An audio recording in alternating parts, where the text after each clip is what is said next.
चलिए प्रश्न संख्या 27 की ओर चलते हैं, जो कह रहा है एक वैद्युत बल्ब 80 वोल्ट पर संचालित करने पर 10 एम्पीयर वैद्युत धारा लेता है। बल्ब को 240 वोल्ट पर संचालित करने के लिए कितना प्रतिरोध उसके श्रेणी क्रम में जोड़ना चाहिए जिससे यह उतनी ही धारा ले। बहुत ही अच्छा प्रश्न है। एक परिपथ है जिसमें एक बल्ब लगा हुआ है और बल्ब जो है चल रहा है। ये बल्ब चल रहा है 80 वोल्ट की बैटरी से। 80 वोल्ट की बैटरी से ये बल्ब जल रहा है। ठीक है। अब हमें इसको 240 वोल्ट की बैटरी से, ये जो 80 से चल रहा था, अब हमें 80 से नहीं चलाना है। अब इसके स्थान पे हमें 240 वोल्ट की बैटरी दे दी गई है। 240 वोल्ट से क्या करना है, इसको संचालित करना है। ठीक है। 240 वोल्टेज से इसको क्या करना है, संचालित करना है। तो इसके लिए हमें परिपथ में श्रेणी क्रम में कुछ प्रतिरोध लगाना पड़ेगा, जो धारा के मान को क्या करें, जब प्रतिरोध बढ़ जाएगा तो धारा का मान कंट्रोल हो जाएगा और हमारे बल्ब में 10 एम्पीयर की धारा ही जाएगी। समस्त धारा को ये क्या कर देगा, ये सारे वोल्टेज को ये ड्रॉप कर देगा। इस वजह से हमें श्रेणी क्रम में प्रतिरोध लगाना पड़ेगा। ठीक है। तो ये R कितना लगेगा, हमें इसकी गणना करना है। ये श्रेणी क्रम में कितना प्रतिरोध लगाया जाएगा, हमें इसकी गणना करना है। दिया क्या है, वैद्युत बल्ब 80 वोल्ट पे संचालित करने पर विभवांतर दिया गया है। विभवांतर कितना है, विभवांतर V की वैल्यू है, अलग अलग विभवांतर, तो इसको V1 मान लिया। V1 कितना है, 80 वोल्ट है और बल्ब कितनी धारा ले रहा है, I की वैल्यू दे रखी है, 10 एम्पीयर दे रखी है।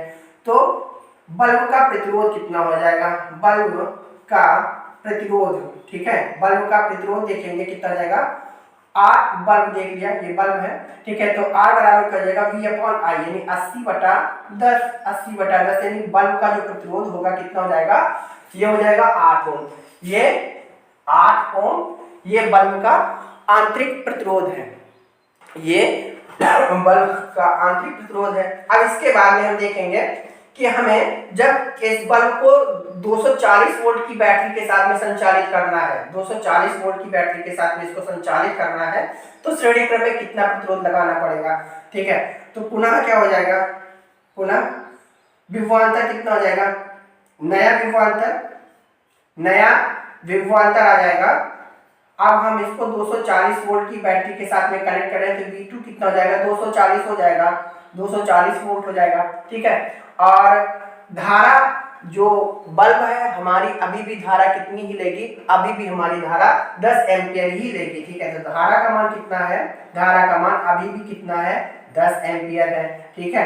तो परिपथ का प्रतिरोध कितना हो जाएगा, परिपथ का कुल प्रतिरोध कितना होना चाहिए, परिपथ का कुल प्रतिरोध कितना होना चाहिए, तो परिपथ का कुल प्रतिरोध जो होगा वो R होगा।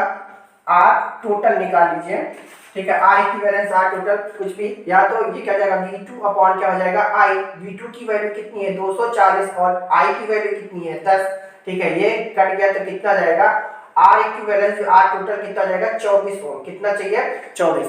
अब ध्यान से समझिएगा, जो बल्ब में प्रतिरोध लगा हुआ है, बल्ब का प्रतिरोध 8 ओम है, तो पूरे परिपथ का प्रतिरोध कितना है, 24 ओम है। बल्ब का 8 ओम है, पूरे परिपथ में 24 है, तो शेष कितना बचा, शेष श्रेणी क्रम में लगाना है, और जो शेष होगा वो क्या हो जाएगा, वही श्रेणी क्रम में लगेगा, परिपथ में लगने वाला प्रतिरोध होगा। तो परिपथ में लगने वाला प्रतिरोध होगा, परिपथ में लगने वाला प्रतिरोध, परिपथ में लगने वाला प्रतिरोध R सर्किट मान लिया, कितना हो जाएगा, ये हो जाएगा। टोटल रेजिस्टेंस कितना है, तो टोटल रेजिस्टेंस कितना है, माइनस क्या करेंगे, R बल्ब, यानी ये सर्किट का जो है, सर्किट का कितना है, तो यानी कि टोटल कितना है, 24 में से 8 जाएगा तो बाकी बचेगा 16 ओम। कितना हो जाएगा, ये हमारा सर्किट में यहाँ पे क्या करेंगे, 16 ओम के प्रतिरोध को यहाँ पे इंसर्ट कर देंगे, तब हमारे 240 वोल्ट से ये जो बल्ब है लगातार 10 एम्पीयर की धारा प्राप्त करता रहेगा और जलता रहेगा। हमें उम्मीद है आपको समझ में आया होगा। धन्यवाद।